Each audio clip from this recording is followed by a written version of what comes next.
Peggy 18.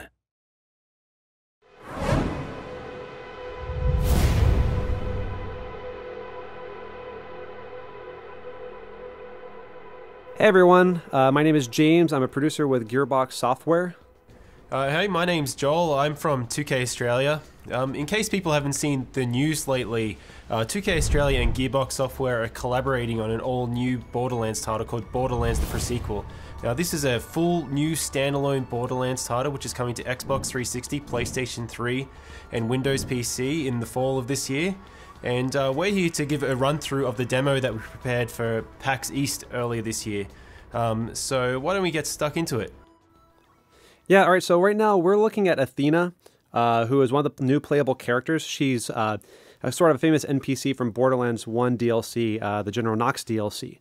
Right now we're putting our skill points into the Phalanx tree, which enhances her kinetic aspects, which is this energy shield that Athena has that allows her to absorb attacks from enemies and throw it back at them. Alright, let's go ahead and get looting. Over here we have one of our new loot chests. We're going to go and open up and we're going to see what we've got inside. Alright, looks like we have one of our new Cryo Guns. Cryo is a new ice elemental that we've introduced in the pre-sequel. Fires ice bullets that allow you to freeze enemies and shatter them. We also have the Laser Gun, which is a new gun type. So it has different kind of laser attacks. Each manufacturer has their own kind. Right now we're looking at the Maliwan laser gun, and we might run into a couple of different types later on that we can show off. This is the Oz kit. This is an O2 kit. You need O2 because you're on the moon surface of Pandora's moon surface, which is Elpis. And Elpis is just like Earth's moon in the sense that there's a very thin atmosphere, very low gravity, so you need oxygen, but there's not really much on the surface. Looking at our other playable character, Wilhelm, you might have seen that there's a sort of a shimmering bubble over his head. That's his oxygen bubble. That allows him to breathe on the surface. The entire time that you're out there, you're losing oxygen, but don't worry. We've got plenty of stuff in place to make sure that you always have opportunities to get more O2. Case in point, we've just found one of the air geysers. You run on top of one of these things and it's going to fill up your oxygen. This is really important, not just because you need oxygen to breathe and live, but because we have some new features that we've added that use oxygen. Joel, why don't you tell us some about that? Yeah, so when we were bringing in this oxygen system, we didn't want to bring in something that was annoying to players and a resource to manage. We wanted to bring in something that could give them cool new abilities. So you can see we're on the moon, you can already do low gravity jumps, but if we jump and then press jump again, you'll actually vent some oxygen and you'll do a boost. It'll allow you to go a little bit higher. You can also kind of push yourself forward. So why don't we do a jump and then boost forward? And one of the other cool things you can do, it's kind of my favorite thing to do in the game at the moment. It's technically called a slam, but I like to call it a butt stomp. If you jump up in the air, press jump again to boost, and then press crouch, you actually slam down to the ground and do an area of effect attack. It's a great way to manage crowds, to shove them back, because if you're in a low gravity area, you can push them back pretty far, which might be the edge that you need to either like run away or focus on one guy before you deal with the rest of the crowd. Alright, now we're going to go ahead and move into the next area. This is the comm facility. There's a signal that's being jammed that you need to take care of so that you can get back up to Helios, which is the moonshot facility. In the pre-sequel, Jack is in charge of Helios. He's not the Hyperion CEO yet that you know from Borderlands 2. Right now he's just managing the station, and you've been kicked off it and you got to get back. Coming from that comms facility. Get in there, switch it off, because things are getting really interesting up here, kiddo, and in a not fun kind of way. What's your bum in there? Reed Biller owns that place now, and I've heard he's a right nut job. You probably would have heard a bit of an Australian accent there. During the development of the game, it just so happened that the moon kind of turned into Australia. Alright, now where we are right now, there's this big gap. You wouldn't be able to make this jump normally in Borderlands, but with the oxygen system, we can kind of push out this jump. So let's go ahead and see if we can clear that gap.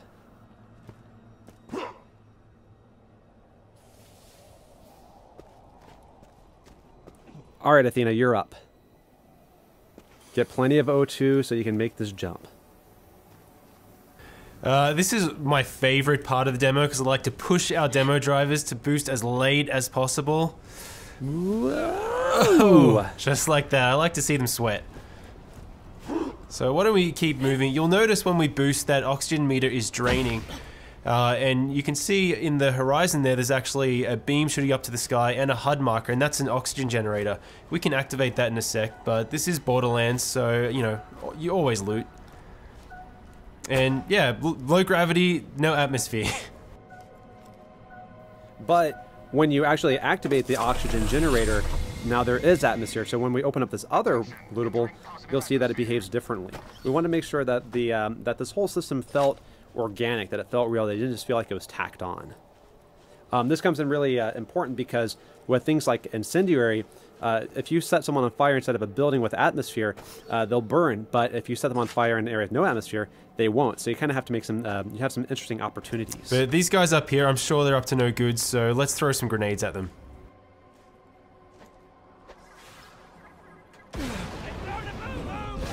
Whoa. So in low gravity, you get blown up by a grenade, you go flying into orbit.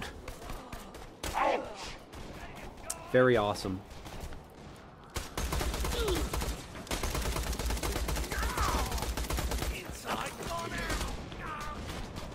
Now you'll see these guys who are outside of the oxygen dome, they're wearing the same bubble that you are, and if you manage to get a headshot like that, they'll actually start venting oxygen and become vulnerable.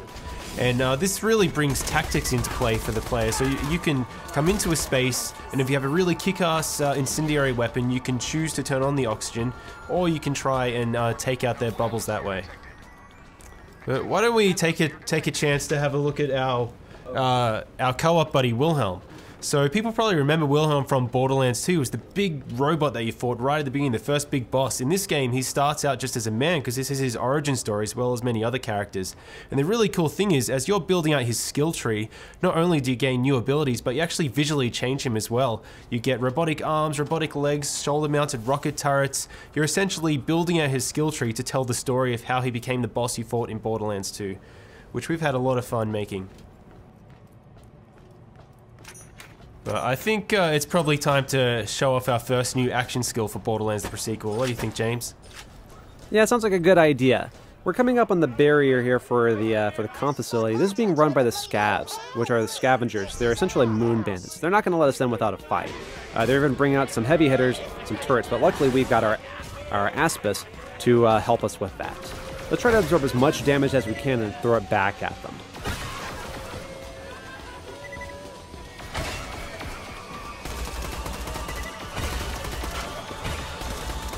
So you can see that the shield is slowly spinning up. As it takes more and more damage, it's going to spin faster and faster. You can kind of see it all around the outer edge, which means that we're just about ready to throw that back. Awesome. Let's go ahead and take care of this other laser and then get inside. Now, because we never get tired of blowing people off the side of the moon, let's throw some more grenades. We like to do these demos live, but because this is a co-op game, we can always rely on our buddies. That's right. Always better to play with friends. Alright, now let's go ahead and show off the Cryo Gun. We showed a little bit of it earlier, but didn't really get to see it in action. Let's go ahead and freeze some enemies. So we've actually built this procedural system so you can freeze any enemy like that, and once you get their health down to a certain threshold, you can shatter them. It's not an instant win button because you do need to get their health down low, but when you manage to do it, it's really satisfying, and it's different every single time. Now we're going to go and divide and conquer so we can wipe out these scavs a little bit faster, and then we're going to try to meet back up in a little bit. Athena, freeze this guy and try to stomp him.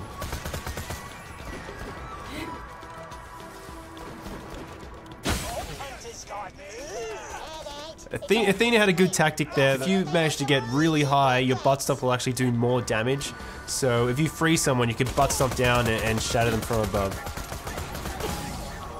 Now, you can do more than just freezing them while they're on the ground. We've got some jet fighter, some sort of jetpack enemies. Let's try to freeze them while they're in the air.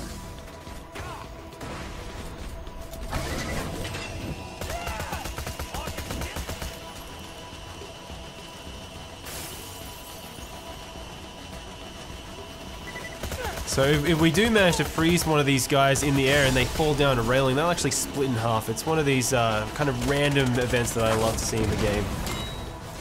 This is also a new enemy, the Badass Outlaw. Now, this guy's pretty big, and because of the low gravity, if he charges into you, he can actually knock you pretty far. But when you shatter him into a million pieces, that doesn't really matter too much. It's very satisfying. I bloody want you to live, so I can snap your smug neck myself. You all right?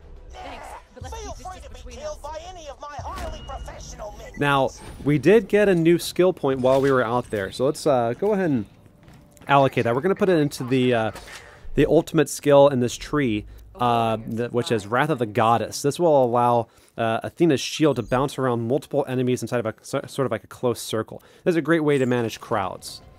Oh, Wilhelm, it looks like he got something. What is that?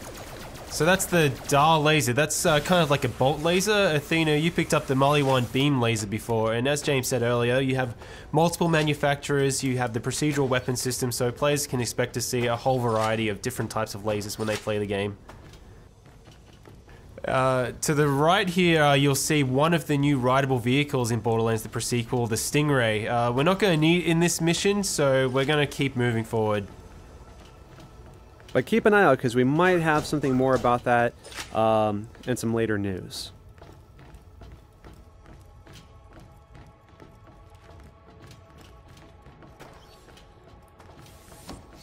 Alright, looks like we found another loot chest. Let's pop this open and see what we have. Let's see if we have a new Oz kit over to the right here. So what does this Oz kit do? Let's see. So it looks like it increases your oxygen meter. It allows you to create an oxygen bubble, which comes in really handy when doing a slam. So let's go ahead and give that to Wilhelm and see if we can do some damage with it.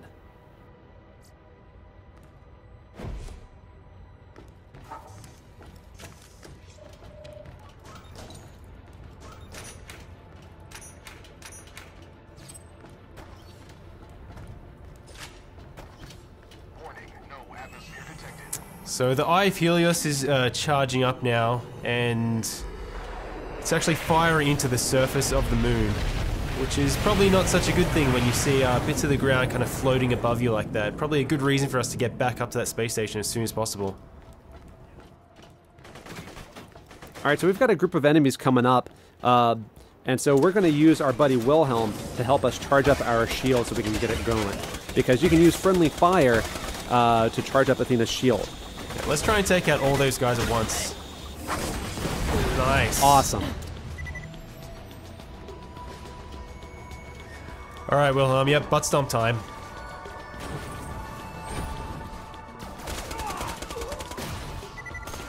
And you see that bubble, you can run inside that to recharge your oxygen. As we mentioned earlier, you can also use the oxygen to set enemies on fire when you're out in this sort of area. So maybe we get a chance to use that, maybe we don't.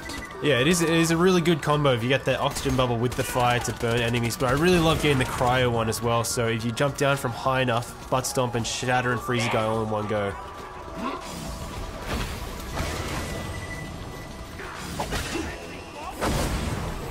Why don't we try and get some more butt stomps happening? I never get tired of it.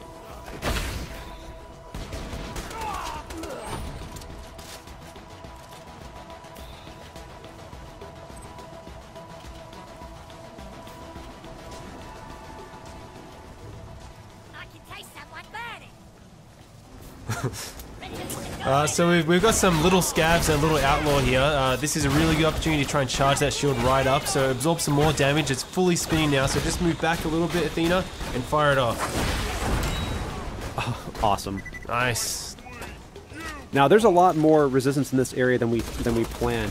We might need a little more help on this one. Who could help us out possibly?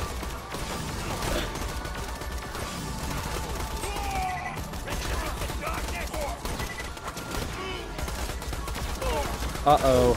Alright, we really need some help now. We need some help. And we have playable Claptrap. For the first time ever in a Borderlands game, you get to play as Claptrap. And he's going to help us out a little bit in this fight. Thanks, buddy. Alright, let's wipe these guys out. And the other playable character in Borderlands the sequel is Nisha the Lawbringer, who fans of the franchise will also remember. We'll be talking about her at a later date. Beautiful, frozen, badass outlaw.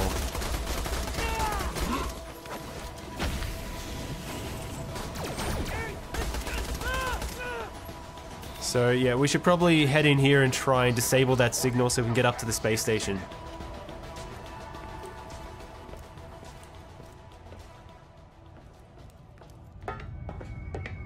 Yes, finally, a proper bloody fight.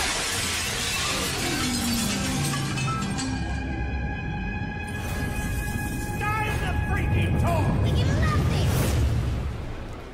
All right, you better get him, Athena. Getting close.